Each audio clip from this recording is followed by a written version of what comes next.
Welcome to The Explainer. So picture this, October 1962. The world is literally holding its breath. The US and the Soviet Union are staring each other down, right on the very edge of nuclear war. But we're not here to talk about the crisis itself. Nope. Today, we're diving into the aftershock, what happened after the world stepped back, and how that single moment completely remade everything. So, the world pulled back from the brink, and you can just imagine the sigh of relief, right? It was massive. But once all that dust settled, a really big, kind of scary question was left hanging in the air for everyone. And that question is this: did the Cuban Missile Crisis actually make the world a safer place? Now let's really get into this, because the answer, well, it's not a simple yes or no. It's weird, but the world kind of became more dangerous and safer, all at the same time. Yeah, the answer is super complicated. You see, the crisis had these two huge, and I mean completely opposite effects on the Cold War. On one hand, it cranked up the rivalry to a whole new level, but on the other, it kind of forced everyone to figure out how to cooperate. So we're looking at this paradoxical aftermath. It's like the world came to a fork in the road after staring into the abyss. One path led to a scarier, more intense arms race. The other, well, that one led to a new way of trying to manage all that tension. So you've got these two major outcomes: increased rivalry versus reduced tension. Let's tackle the first one. How in the world did this close call actually make things more dangerous? Well, it all kicks off with something really powerful, a really potent motivator: humiliation. Okay, so let's talk about the fallout in the Kremlin and a leader's humiliation. Right after the crisis, the story everyone heard was pretty clear. Kennedy won. He didn't back down, and Khrushchev blinked. Now, a big reason for that was that part of the deal, the part where the US agreed to pull its missiles out of Turkey, was kept totally secret. So what did Khrushchev do? Well, he had to spin it. Publicly, and you can even see it here in his memoirs, he painted it as this massive win. He said things like, hey, it was a great victory for us.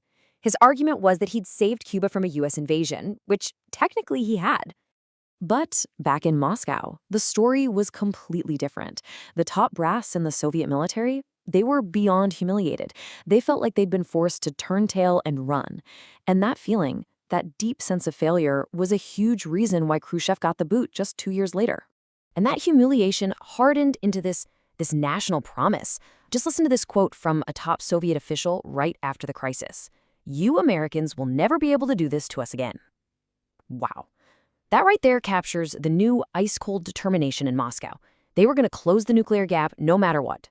And that, my friends, is what kicked off a massive escalation in the arms race. Now, this new resolve in Moscow, it had ripple effects.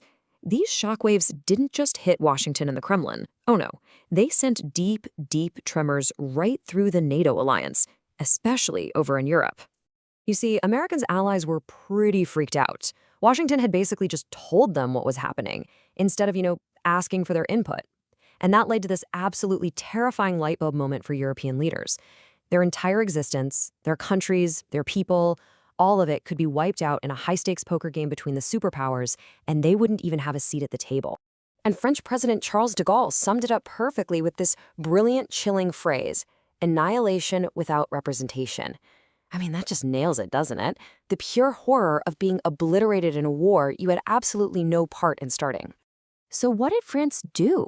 They decided they needed to take back control. They pulled their forces out of NATO's integrated military command. That's the part where everyone's troops are under one big command structure. They started building their own nuclear weapons, and they cozied up to West Germany. This wasn't just a small shift, it fundamentally changed the whole Western alliance. Okay, but that's just one side of the coin. Let's flip it over and look at the other side of this paradox. Because for all the fear, for all the rivalry it stirred up, the crisis was also a massive wake-up call.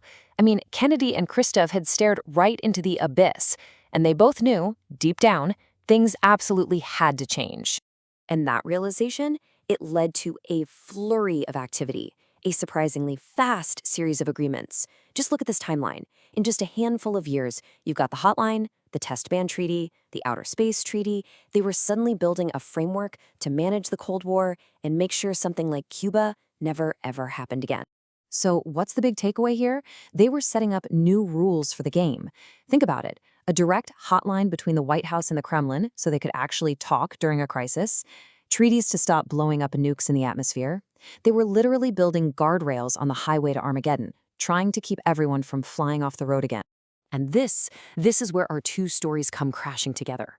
You've got the crazy arms race, born out of that Soviet humiliation, and you've got this new diplomacy, born out of sheer terror. When you mix those two things, you get something totally new, and frankly, terrifying. A peace built on terror. Remember that Soviet promise, never again? Well, they made good on it. Fueled by that determination, they went on a spending spree, a massive military buildup. And by about 1965, they'd done it. They had closed the nuclear gap and achieved what's called parity with the United States. They were now equals in destructive power. This new balance of power created one of the most chillingly logical ideas in human history: mutually assured destruction. The acronym is PERFECT, MAD. The whole idea is simple, really. If I know that you can completely destroy me even after I attack you, and you know the same thing about me, well then launching an attack is basically suicide. Neither side can win, so nobody can rationally start a war. And what did this create? A horrifying kind of stability. A world where nuclear war was just unwinnable. It guaranteed that everybody would be wiped out. And this is the ultimate mind-bending paradox of the world after the Cuban Missile Crisis. It became stable only because the alternative was so unbelievably catastrophic that no one dared risk it. For decades, entire generations grew up under this constant quiet threat of total annihilation. So this strange new reality, this weird peace that was forged in the fire of near annihilation, it reshaped everything for decades. But it leaves us with one final, haunting question to chew on. Is a peace that's built on the threat of total global destruction, is that really peace? Is a world held hostage by the promise of its own destruction actually safe? And maybe the scariest question of all, what happens when that delicate, terrifying balance gets upset?